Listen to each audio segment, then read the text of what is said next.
Hi. This is our Hearts on Fire series, and this is video 2. We are doing generic love versus passionate love for God. I'm Ruthanna Barbage. And I'm Jessica Early. And welcome to Hearts on Fire. May we just help you learn how to embrace and activate your life and just live the best life possibly. All right. Well, our topic today, like Jessica said, was generic love for God versus passionate love for God and how it plays a role in all of your relationships. So let's start this. All right. So when you think of casual love, generic love as well, it's usually praying at mealtime, casually going to church, singing songs of worship, basically doing all the good Christian stuff. And your heart is kind of like, is it really in it? Not so much. Like you're just kind of doing the stuff to do it, like robotically. Passionate love would be going to church intentionally, to be with fellow brothers and sisters, growing in Christ together, and to learn more about God. Intentionally talking to God with the expectation of Him replying to you. I mean, that'd be the whole point anyway. Getting into the essence of worshiping God, seeking personal, intimate relationship with Him, spending time in His presence and seeking Him, and being part of a Christian community. When you get filled up with the presence of God, it will spill out into your daily life. How you talk to and treat others will change. People will see a difference in you and see God working more and more in your life, and will attract them to you as well. So basically with your walk with God, others will see you and it will attract them to Him through what they see in you. True. So, Jessica, how has this particular devotional played a role in your life? So I started out as a basic Christian. Went through the motions. Went to church on like holidays, Easter, Easter, Christmas, those special weekends, but not really consistently. And we never got involved in like life groups or did much with the youth group because honestly, I was like, I don't care and I'm not interested. I feel like a lot of people could speak to that exact same thing. Right? So like that's where a lot of Sorry guys, my glasses keep slipping, so I have to keep pushing them up, so need to go get that fixed. Just kidding. We're here doing that with my glasses. We're just fidgeting, that's all. Fine. But when I started a family, I was introduced to a community through my friend, and let's see, found people who reintroduced me to God. Since then, I have been baptized, right? Actually, that was exciting. Come on, that's amazing. It's January in 2017 since I've been baptized. So that's exciting. Right? Way to go. It's a great way to start a new year. Big changes happened that year, actually, so it's fine. I ended up stepping into a leadership role at a community that I was heavily involved with. And since then, I've just started finding myself through embracing my daily routines, kind of figuring out who I am again, and that's all because I have found people in that community to do life with. And it's been amazing. That's where hi Indira, how are you? Now she noticed. I called you out. And basically that's helped me start my relationship with God, because I don't think I would be here if I someone just didn't reach out to me. So someone took a leap of faith, and it's actually not her, by the way. It's not how we met. Nope. But that story is coming. It is. It is. So I just want to let you all know that I did have something on mind that I was going to say. It just came to me in the moment, and then it split right afterwards. But I feel like your story, a lot of people can relate to that. I've been a Christian as long as I can remember, and I've had a very deep relationship with God all my life, actually. But I have, through different relationships and stuff I've seen, I have experienced this thing like that you just explained lots of times. That it's, yeah, it's very prevalent, and I love your story because I can also see, like, as long as we've been friends, which is going on 3 years now. That's crazy. Yeah, it is, really. But I can see how, like, you've grown in God and your love for him. And I just want to let you all know, it's a major blessing when you see your friends growing in their love of Jesus. Like, I love it. There's, like, almost... There are a few things that are comparable to it, and it's one of the best things you can watch. So, me, as I have already mentioned, I've always had a love for Jesus. Ever since I was little, I grew up in 2 sets of families, and they both showed the love of Jesus to me in very different ways. But the love of Jesus has always been there for me. I've always felt and experienced his presence. I've always had a connection with him. Even when I had doubts, God always brought to me different circumstances in my past that he's helped out with, or that I've learned from and I've grown in with him. And he just always brings those experiences back to me. And it almost like, with him reminding me of those, it like literally like melts doubt away. Like, there is no room for like fear. There's no room for worry or doubt when God brings back those real life experiences, because who's going to deny something they've really experienced? Like, not many people, you know. So, right. Like to experience deja vu this morning. That was weird. Anyway, I was raised in church with my bio family. I was raised in several different denominations with my adopted family. I was raised in one, which it's kind of nice. It helped me really ground my faith and belief. And even with my bio family, it did too. My mother taught me. She was the first person to actually teach me about Jesus, her and my grandmother. So I'm so grateful for that. My grandmother was actually the first person to give me my first Bible. And I cherish it deeply. But you know what? I love those presents, right? Oh yeah, it's one I still have, and I don't think I'm ever getting rid of. It's like my first Bible came to me from my mom and dad, and it was like 2005 or younger. Yeah. I've had my moments, as everyone does, but ultimately they've all led me back to Jesus. And he has used them in my examples I get to share with others, or he has used them as personal life examples that I get to have to share with others and help them grow their faith. Because once again, you're not going to share a story like that and it not be real. I mean, yeah. Right? You're just not going to. Those are stories you tend to try to avoid, but if they're being used in a way that brings somebody else closer to him, you're more than willing to share them. So we just want to sit here, encourage you to really embrace your relationship with Jesus. If you feel like you're more on the generic level, that is completely fine, because that's where we all start. Everybody starts there typically. Like, not everybody starts with that intimate, close relationship from the get-go. So you're not alone, and we just want to assure you that we are here for you.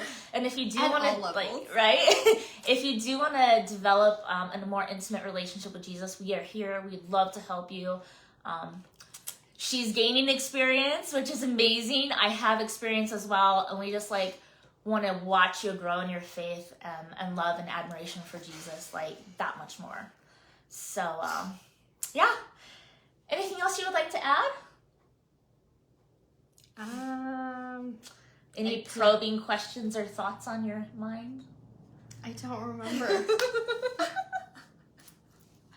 Should really write these down. Maybe the best one would be, especially for this one, is, do you remember the first time you authentically accepted Jesus into your life? I think it was after I got baptized. Mm-hmm.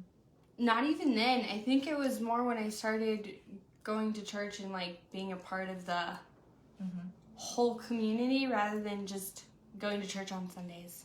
Right. I think is when I went to like life group and I started meeting people and hanging out with those people. I think is when I authentically brought him in as like, okay, we can do this on a serious level now. I'm ready. Right. Which was really not that long ago, guys. It was like, when did I start going to life group? What, 6 months ago? I told you guys, it's been an incredible, like, 6 months ago. Even tell 6 you. months ago was when I fully accepted Jesus into my life. It's and been I've been incredible baptized for watching 2 her years. grow. It's been amazing. I love it so much. Yeah. I had to be immersed in it. You can't just get baptized and... Yep. It's a daily decision Cut it that off. you have to make. Yep. That was really dramatic. That's all right. Drama queen over here. It's fine. So for me... Oh, yeah. You're fine. You shouldn't rely on me to ask questions. It's cool. I forgot That's what I why was doing. I did that. It's fine. No, so I think for me, Such a good I actually kind of remember this too. I had believed in Jesus for quite a while, but I didn't tell my mom because I was really little at the time. Like, I don't even remember how old. It was little though, like under, I want to say 6. Holy shit. I don't know fully, but I remember That's that. a very young age to accept Jesus. Told you, as long as I could remember. But I just remember coming home from church one time, and I had believed in Jesus for a while at this point. Like, I heard about him in Sunday school, and for some reason my heart was just fully in from the get-go. Like, I wanted to know more. I already loved him. Like, there was just a passion and desire in my heart for him. So I remember coming home from Sunday school one day, and this is a little TMI, guys, but I was actually in the bathroom. Wasn't using it. Like, I don't even remember what I was doing, but I was on the how do you call this? The throne in your bathroom. And So you were on the toilet? Yes, I've never told anybody this actually, so this is your exclusive. I called my mom in because apparently that was a good time, and I told her, I was like, so I want to accept Jesus into my life right now. Mind you, I had believed in him, like, I had already technically accepted him into my life, but this was my first actual public declaration of it. So my mom got to actually help me accept Jesus into my heart in the most awkward place probably in the world. But On a toilet. It actually stuck in my mind accepted forever. him on a toilet, guys. Let's not let that get out too much. But, You just posted. I know I did. It's fine. That's actually been kind of on my heart to share because in reality, that example means like that. It just shows you that you can literally accept Jesus anywhere at any time, even if it's on your toilet. It's okay. I like how you say that quietly. God It's a cuss word. God doesn't care where or when. All that he cares about is that you do. So, just letting you know. That is true. Yeah, take my embarrassing story wherever you want to go. But that is how it happened. Anyway. I think we just made people laugh. That's a good thing. Smiles and laughter are always the best cure for anything. So That just made me die a little. anyway, so there's my story. Literally, you can accept him anywhere, obviously. But he's Right. always open That's a to good you, laugh. no matter the day, time, season that you're in. That's You true. never have to be perfect to have him in your life, nor to ask him into it. He wants to be your best friend. He wants to be closer to you than anything else in your life. And to be honest, with us married women, he wants to be closer to you than your spouse is with you. Mm-hmm. Because in a marriage, it's God first, your spouse next, your children, and then whatever else comes after that, ministry, friends, whatever. But God is always supposed to be more important than your spouse because you are to love him more so that his love can be transferred to your husband. So, I've learned that very much in life. You have to be able to get the love of God to be able to love on others. Yep. I'm still working on that. But you're doing a great job. Gotta start She has somewhere. made phenomenal progress, guys. Just let you know. It's okay. It's gonna be on Facebook at some point. But yeah, anyway, we'd love to hear your stories if you have that even the most, I mean, I don't know if it can get much more awkward than mine, but if you have stories of how you first Maybe accepted actually Jesus, going on the toilet and you're like, I want to accept Jesus right now. But I was taking. If you would comment in the section how you accepted Jesus into your life, we'd love to hear that, and I'm sure everyone else would, because everybody's story is different. Also, from last week's discussion, if you would like to mention how you have shown love to people around you in your community, whatever the case may be, we'd love to hear about that. And we'd also love to hear about how you plan to share God's love this next week, because we want this wave of love to flow and flow like honey, soft and smooth. So question, how have you shown love this week? Oh, how have I? I have one. You do? Well, no, share it. No, you're going first. So I've actually, last week I talked about wanting to try to love my husband in maybe not exactly the same way, but in a reflection of how I love God. And I've noticed things have actually started changing with how we are to each other because I've started doing that. You can love your spouse all you want, but if you love your spouse in reflection of how you love God too, because that's what God calls us to do, is be a reflection of Him, and our love is to be a reflection of His. So it's just been amazing to watch. Like, the more you love on other people around you and take time to do it like you would take time with Jesus, the more love you're going to see spread and grow, because it catches on quickly. And it's fire when it happens. So anyway, back to you, please. Mine this week was really working with sharing. Good job, Sarah. That's amazing. I love it.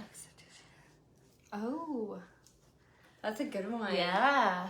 Very awesome. Thank you for sharing. Yeah, thanks. We appreciate that.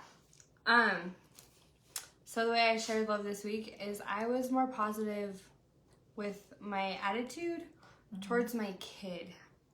That's a good And one. I'll be going more into detail on that next week on our topic, but I've just been practicing it this week, and it really has changed his attitude. So I'm just wanting to share that it's a win this week, and we're doing really great, and it's only been 2 days, so we're going to keep working on it. I'll have more to tell next week.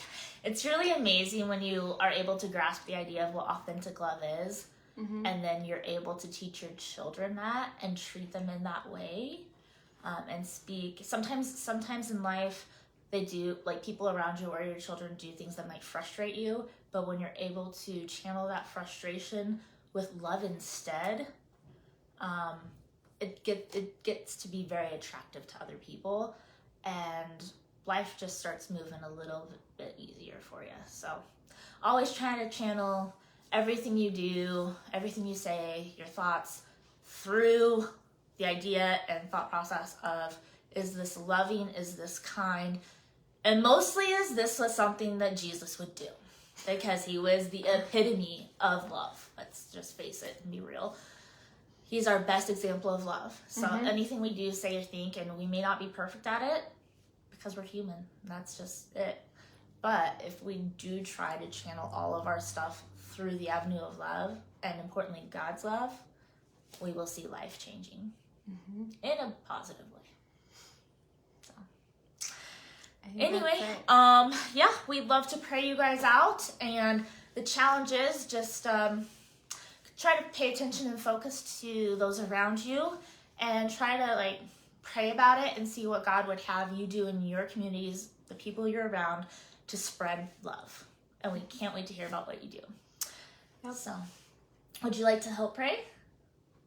Not this time, maybe next. Okay. Dear God, we just come before you right now, and we just lift up the discussion. We thank you for showing us the difference between generic love and intimate personal love with you.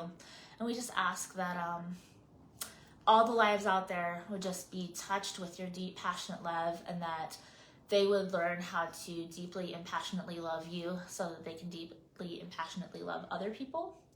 And we just thank you that you're just sending a wave of love around. And it's a world that desperately needs it. You are the only true reflection of what love is, God. We thank you for that, and we thank you for teaching us how to do that and how to be that for others. And we thank you for our ability to use the knowledge of love and what we know about it to spread love to other people. We thank you. We praise you. We thank you for all your many blessings and all the ones you continue to send. In your name, amen. Amen. Thank you and have a great week. Bye.